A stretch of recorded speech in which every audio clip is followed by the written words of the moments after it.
सोचिए आपको सोने का रिकॉर्ड बनाने के लिए कहा जाए और उसके लिए आपको लाखों रुपए भी मिले तो शायद आप भी मना नहीं कर पाएंगे।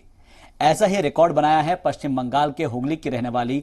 त्रिपर्णा चक्रवर्ती ने, जिसने 4.5 लाख लोगों को पछाड़कर सर्वश्रेष्ठ नींद में सोने वाली युवती का रिकॉर्ड बनाकर खिताब अपने नाम कर लिया और इनाम के तौर पर 6 लाख रुपए जीत लिए।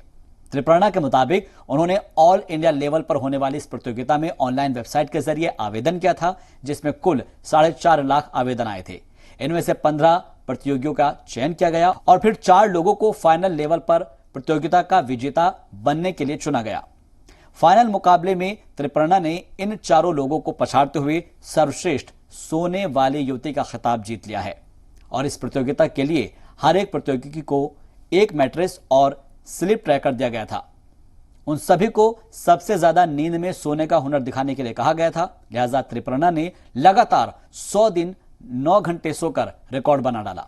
और इस प्रतियोगिता को जीतने के लिए 6 लाख रुपए का पुरस्कार भी जीत लिया है, जो उन्हें 1-1 लाख रुपए के 6 चेक के तौर पर दिए गए हैं। यह खबर आप देख रहे हैं जी सलाम के डिजिटल प्लेटफॉर्म पर शहबाज के साथ और ऐसे ही जानकारी वाली वीडियोस के लिए आप जुड़े रहिए जी मीडिया के साथ।